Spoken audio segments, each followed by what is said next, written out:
Rahim. Assalamu alaikum students. I hope you all are fine. So students, take out your books and open page number 84. Previous lectures में हमने gaseous state cover किया था, unit 5 physical states of matter का। हमने starting में general properties पढ़ी थी and then हमने गैसियस स्टेट स्टार्ट किया था और उसकी टिपिकल प्रॉपर्टीज़ एंड देन हमने Boyle's and Charles law study किया था जो कि गैसेस से रिलेटेड है। आज हम लिक्विड स्टेट स्टार्ट करेंगे और लिक्विड स्टेट की टिपिकल प्रॉपर्टीज़ में से फर्स्ट प्रॉपर्टी हम स्टडी करेंगे, that is evaporation. So liquid state में जैसे कि हमने चैप्टर के स्टार्ट में पढ़ा था कि लिक्विड स्टेट में जो मैटर होता है तो उसकी शेप जो होती है वो स्पेसिफिक नहीं होती है, डेफिनेट शेप नहीं होती लिक्विड्स की, but they have definite volume. Shape वही अटेन करता है जिस कंटेनर में हम लिक्विड्स को डालते हैं, तो जो कंटेनर की शेप होती है वही उस लिक्विड की शेप होती है, but liquids have definite volume. So typical properties में हम स्टार्ट करेंगे from evaporation. Typical properties of liquids में हमारे पास आती हैं evaporation, vapour pressure, boiling point, freezing point, diffusion and density, और इन सब प्रॉपर्टीज़ को हम वन बाय वन स्टडी करेंगे। एवेपोरेशन की डेफिनेशन है कि evaporation is a process in which a liquid is converted into a gaseous phase। Evaporation एक process है जिसमें लिक्विड गैस में कन्वर्ट होता है, मीन्स के एक फिजिकल स्टेट से दूसरी फिजिकल स्टेट हम अटेन करते हैं। ये कंडेंसेशन प्रोसेस का रिवर्स है। कंडेंसेशन में क्या होता है कि गैस लिक्विड में चेंज होती है, और इसका अगर ऑपोजिट करें लिक्विड टू गैस तो इस प्रोसेस को हम एवेपोरेशन कहते हैं। सो एवेपोरेशन और कंडेंसेशन ऑपोजिट प्रोसेसेस हैं। Evaporation is an endothermic process. ये एक एंडोथर्मिक प्रोसेस है। एंडोथर्मिक रिएक्शंस या प्रोसेसेस वो होते हैं जिसमें हीट एब्जॉर्ब होती है रिएक्शन को स्टार्ट करने के लिए। So in this evaporation process heat is absorb. For example, यहाँ पे एग्जांपल है, आपकी बुक पे मेंशन है कि 1 मोल ऑफ लिक्विड जब कन्वर्ट होता है into 1 mole of gaseous state of water. Water है दोनों साइड पे, लेकिन यहाँ पे वाटर क्या है, लिक्विड स्टेट में, और यहाँ पे गैसियस स्टेट में है, मीन्स कि गैस की फॉर्म में कन्वर्ट हो गया है, वेपोराइज हो गया, या एवेपोरेट कह लें इसको, एवेपोरेट हो गया है, वेपर्स में कन्वर्ट हो गया। जैसे लिक्विड का हम बॉयल करते हैं तो वो भाप में कन्वर्ट हो जाता है, स्टीम, तो वो क्या होती है, वो गैसियस स्टेट होती है उसकी। तो इस दौरान जो हीट एब्जॉर्ब होती है वो होती है 40.7 किलो जूल पर मोल। यहाँ पे डेल्टा एच का मतलब है चेंज इन इंथाल्पी, या हीट कह लें कि हीट में जो चेंज आया, और V A P means heat of vaporisation, कि यहाँ पे जो वेपोराइजेशन की प्रोसेस में जो हीट एब्जॉर्ब हुई है वो है 40.7। सो इसका मतलब ये हुआ कि एवापोरेशन की प्रोसेस में हीट इन्वॉल्व होती है, हीट एब्जॉर्ब होती है। मैकेनिज्म अगर हम देखें इसका, देन इन लिक्विड स्टेट में जो लिक्विड के मॉलिक्यूल्स होते हैं वो कंटिन्यूस मोशन में होते हैं, मूव कर रहे होते हैं। So all the molecules do not have same kinetic energy. Move तो कर रहे होते हैं सब मॉलिक्यूल्स लिक्विड के, बट सब की काइनेटिक एनर्जी सेम नहीं होती। काइनेटिक एनर्जी होती है एनर्जी ड्यू टू मोशन। जब भी कोई मॉलिक्यूल मूव कर रहे होते हैं तो उस टाइम जो उसकी एनर्जी होती है वो होती है काइनेटिक एनर्जी, बट सब मॉलिक्यूल्स की काइनेटिक एनर्जी सेम नहीं होती लिक्विड स्टेट में। Majority of the molecules have average kinetic energy. ज़्यादातर जो मॉलिक्यूल्स होते हैं उनकी एवरेज काइनेटिक एनर्जी होती है, and few of the molecules have more than average kinetic energy, और कुछ मॉलिक्यूल्स की काइनेटिक एनर्जी ज़्यादा होती है। तो ज़्यादा जो काइनेटिक एनर्जी वाले मॉलिक्यूल्स हैं वो क्या करेंगे, वो फास्ट मूव करेंगे, तेज़ मूव करेंगे। उससे क्या होगा कि जब मॉलिक्यूल्स मूव करेंगे फास्टली तो उनके बीच में जो अट्रैक्शन होगी वो कम हो जाएगी, और ये जो अट्रैक्शन होती है बिटवीन मॉलिक्यूल्स इसे हम इंटरमोलिकुलर फोर्सेस कहते हैं। सो ये ओवरकम कर लेंगे इंटरमोलिकुलर फोर्सेस को, मीन्स के इनके बीच में अट्रैक्शन डिक्रीज़ हो जाएगी और ये मॉलिक्यूल्स एस्केप कर जाते हैं, एक दूसरे से दूर चले जाते हैं, गैसियस स्टेट में कन्वर्ट हो जाते हैं। जबकि वो मॉलिक्यूल्स जिनकी एवरेज काइनेटिक एनर्जी होती है वो इतने ज़्यादा फास्टली नहीं मूव कर पाते, तो वो लिक्विड स्टेट में ही रहते हैं। सो वो मॉलिक्यूल्स जिनके हाई काइनेटिक एनर्जी होती है वो फास्ट मूव करते हैं, उनके बीच में अट्रैक्शन कम हो जाती है, वो एवापोरेट कर जाते हैं, एस्केप कर जाते हैं और वेपर्स में कन्वर्ट कर जाते हैं, वेपर्स या gaseous state. Evaporation is a continuous process. ये कंटिन्यूस प्रोसेस है, लगातार होता रहता है। It takes place all the time, हर टाइम होता है ये process, and it depends upon temperature. ये डायरेक्टली रिलेट करता है टेम्परेचर से पे। मीन्स डायरेक्ट रिलेशनशिप क्या होता है, जब दो चीज़ों का डायरेक्ट रिलेशनशिप होता है इसका मतलब ये है कि एक चीज़ अगर हम इंक्रीज़ करते हैं तो दूसरी भी इंक्रीज़ होती है। सो इन दोनों का अगर डायरेक्ट रिलेशनशिप, इट मीन्स कि टेम्परेचर इंक्रीज़ करने से एवापोरेशन ज़्यादा होती है। क्यों होती है, इसकी रीज़न ये है कि इंक्रीज़ इन टेम्परेचर, जब हम टेम्परेचर इंक्रीज़ करते हैं तो इसका मतलब हम हीट ज़्यादा प्रोवाइड कर रहे हैं। हीट ज़्यादा एब्जॉर्ब होगी, जब हीट ज़्यादा एब्जॉर्ब होगी तो मोलिक्यूल्स की काइनेटिक एनर्जी भी इंक्रीज़ होगी, क्योंकि काइनेटिक एनर्जी डायरेक्टली रिलेट करती है टेम्परेचर से। ज़्यादा काइनेटिक एनर्जी होगी तो मोलिक्यूल्स फास्टली मूव करेंगे, फास्ट मूव करेंगे तो ज़्यादा मोलिक्यूल्स इस्केप होंगे, और ज़्यादा इस्केप हो रहे हैं इसका मतलब एवापोरेशन इंक्रीज़ हो जाएगी। Evaporation is a cooling process. Evaporation एक कूलिंग प्रोसेस भी है, इसके रिजल्ट में कूलिंग प्रोड्यूस होती है। कैसे? लिक्विड मॉलिक्यूल्स में हमने अभी स्टडी किया कि कुछ मॉलिक्यूल्स की काइनेटिक एनर्जी हाई होती है और कुछ की लो होती है।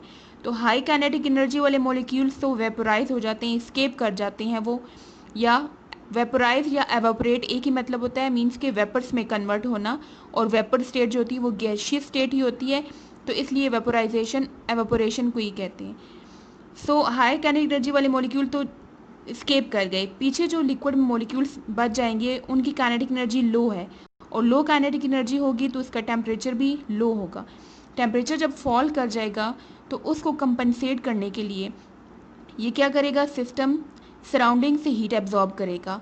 जब भी हीट फ्लो जो होता है वो हमेशा हाई से लो टेम्परेचर की तरफ होता है, क्योंकि लिक्विड मॉलिक्यूल का अब टेम्परेचर कम हो गया और सराउंडिंग का टेम्परेचर हाई है, तो सराउंडिंग से हीट ट्रांसफ़र होगी टू द लिक्विड मॉलिक्यूल्स, जिससे टेम्परेचर ऑफ सराउंडिंग फॉल कर जाएगा, डिक्रीज़ हो जाएगा सराउंडिंग टेम्परेचर, और जब सराउंडिंग टेम्परेचर डिक्रीज़ होगा तो ये कूलिंग इफेक्ट प्रोड्यूस करेगा। सो फैक्टर्स जिन पे एवापोरेशन डिपेंड करते हैं वो है surface area, temperature and intermolecular forces. First factor है सरफेस एरिया। सरफेस एरिया पे एवापोरेशन डायरेक्टली रिलेट करता है। Evaporation is a surface phenomena. Evaporation को सरफेस फिनोमेना कहते हैं क्योंकि एवापोरेशन डायरेक्टली डिपेंड करता है सरफेस एरिया पे, मीन्स कि सरफेस एरिया अगर ग्रेटर होगा, greater surface area, so greater will be the evaporation, ज़्यादा एवापोरेशन होगी। सरफेस एरिया कहते हैं, फॉर एग्जांपल आप जब चाय पीते हैं कप में, और कंपैरेटिवली अगर आपके साथ कोई और बंदा और वो बड़े प्याले में चाय पी रहा हो, प्याला जो होता है उसका सरफेस एरिया बड़ा होता है, तो उसमें क्या होता है, चाय जल्दी ठंडी हो जाती है, लेकिन कप जिसका सरफेस एरिया कम होता है उसमें चाय जल्दी ठंडी नहीं होती। तो वो क्यों होता है, सरफेस एरिया लार्ज होगा तो उसमें से मॉलिक्यूल्स एवापोरेट कर जाएंगे हाई काइनेटिक एनर्जी वाले, और पीछे जो मॉलिक्यूल रह जाएंगे उनकी काइनेटिक एनर्जी लो होगी, टेम्परेचर कम होगा उनका। लेकिन अगर सरफेस एरिया कम है तो एवापोरेशन स्लोली होगी, और जो मॉलिक्यूल्स हाई काइनेटिक एनर्जी वाले मॉलिक्यूल्स होंगे वो इस्केप नहीं कर पाएंगे easily. So saucer use for cooling T quickly, वो इसलिए यूज़ करते हैं क्योंकि सरफेस एरिया उसका बड़ा होता है, हाई काइनेटिक एनर्जी वाले वाटर मॉलिक्यूल्स होते हैं वो एवापोरेट कर जाते हैं, और पीछे लो मॉलिक्यूल्स काइनेटिक एनर्जी वाले मॉलिक्यूल्स रह जाते हैं जिनका टेम्परेचर फॉल कर जाता है और वो चाय ठंडी हो जाती है।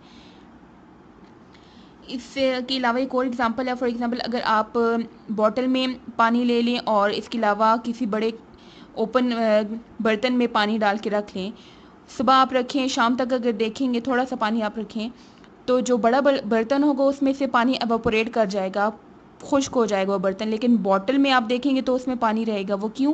क्योंकि बड़ा बर्तन जो होगा उसका सरफेस एरिया ज़्यादा होता है as compare to bottle, bottle का सरफेस एरिया स्मॉल होता है तो उसमें से मॉलिक्यूल्स इजीली एवापोरेट नहीं कर पाते। तो नेक्स्ट फैक्टर जिसे एवापोरेशन डायरेक्टली डिपेंड करता है वो है टेम्परेचर। रीज़न इसकी ये है कि हाई टेम्परेचर जिन मॉलिक्यूल्स का होता है उनकी काइनेटिक एनर्जी भी इंक्रीज़ होती है। काइनेटिक एनर्जी ज़्यादा होगी then the molecules will move fastly, fast move करेंगे तो उनके बीच में अट्रैक्शन कम होगी, and they will overcome the intermolecular forces. Intermolecular forces उनकी वीक हो जाएंगी, जिससे मॉलिक्यूल्स एवापोरेट कर जाएंगे रैपिडली, जल्दी एवापोरेट करेंगे। For example water level, hot container means के कंटेनर लिया उसमें हम पानी बॉयल कर रहे हैं, उसको हीट दे रहे हैं, टेम्परेचर दे रहे हैं, तो उसमें क्या होगा कि उसमें जो मॉलिक्यूल्स होंगे, वाटर मॉलिक्यूल्स, वो एवापोरेट करने शुरू हो जाएंगे, वो भाप में स्टीम में कन्वर्ट होंगे जो कि गैसियस स्टेट है। सो लिक्विड से वो गैस में कन्वर्ट होते जाएंगे और पीछे जो पानी रह जाएगा उसका लेवल लो होगा।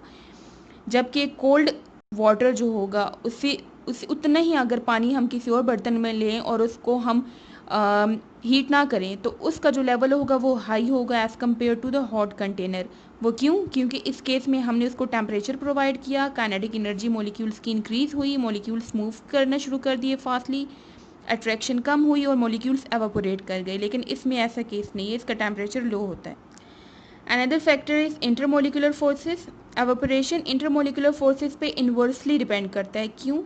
क्योंकि अगर इंटरमोलिकुलर फोर्सेस जितनी ज़्यादा स्ट्रॉन्ग होंगी एवापोरेशन कम होगी।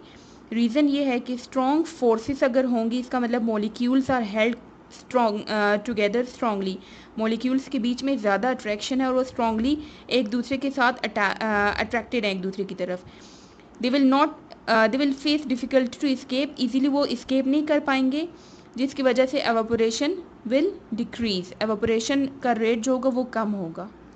आपकी बुक में एग्जांपल मेंशन है वाटर एंड अल्कोहल की।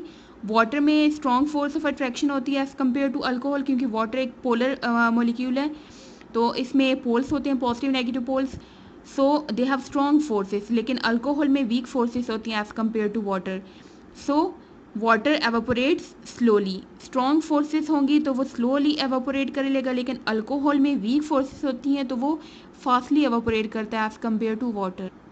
So now take out your books and open page number 84. Main points और हेडिंग्स मार्क कर लें।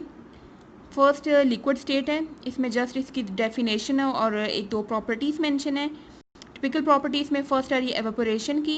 ये इटैलिक फॉर्म में जो फर्स्ट लाइन है ये है डेफिनेशन एवापोरेशन की। देन कंडेंसेशन की डेफिनेशन लिखी हुई है ये, a gas changes into a liquid.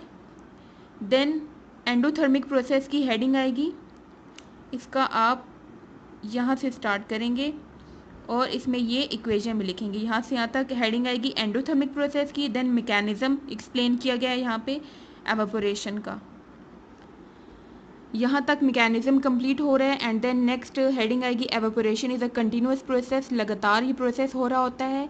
इसमें ये कंप्लीट पैराग्राफ आएगा 3 लाइन्स का। देन अब इसका क्वेश्चन भी शॉर्ट क्वेश्चन भी आ सकता है कि why evaporation is a continuous process, so उसमें आप ये लिख सकते हैं 3 लाइन्स। इसी तरह से नेक्स्ट पैराग्राफ की हेडिंग आएगी evaporation is a cooling process, इसका भी शॉर्ट क्वेश्चन बन सकता है कि why evaporation is a cooling process या how evaporation produces cooling effect. तो इसमें आप यहाँ से यहाँ तक लिखेंगे। नेक्स्ट हेडिंग आएगी फैक्टर्स की, उसमें फर्स्ट फैक्टर्स की ही आगे सब हेडिंग्स हैं, सरफेस एरिया, टेम्परेचर और इंटरमोलिकुलर फोर्सेस, ये तीनों फैक्टर्स की सब हेडिंग्स है। अब सरफेस एरिया में फर्स्ट यहाँ तक आप लिखेंगे, जनरल इसकी रिलेशनशिप एक्सप्लेन किया हुआ है कि डायरेक्ट रिलेशनशिप है। देन एग्जांपल की हेडिंग आएगी उसमें यहाँ तक। एंड देन रीज़न है, रीज़न इसकी दी है कि क्यों सरफेस एरिया और एवापोरेशन डायरेक्टली रिलेट करते हैं, तो यहाँ से यहाँ तक इसकी आप रीज़न देंगे। देन टेम्परेचर की हेडिंग है, इसकी फर्स्ट 3 लाइन्स यहाँ से लेके यहाँ तक रीज़न दी गई है कि टेम्परेचर और एवापोरेशन का डायरेक्ट रिलेशनशिप क्यों है। एंड देन एग्जांपल, यहाँ से यहाँ तक एग्जांपल दिया है। Third factor intermolecular forces, first यहाँ से यहाँ तक एक्सप्लेन किया है कि रिलेशनशिप इन्वर्स है इनका। एंड देन एग्जांपल की हेडिंग देंगे आप, यहाँ तक इसमें लिखेंगे। सो आपको ये हेडिंग्स इसलिए मार्क करवाई जाती हैं क्योंकि अगर शॉर्ट क्वेश्चन आए भी तो इन हेडिंग से रिलेटेड ही होगा, हेडिंग वाले जो पॉइंट्स होंगे वो उस क्वेश्चन में लाजमी होंगे, सो आप इजीली आंसर कर सकते हैं। सो हेडिंग के साथ आप टॉपिक को अच्छे से याद किया करें। आज की आपकी डायरी है, learn the topic evaporation on page number 84 to 85। See you next time. अल्लाह हाफ़िज़।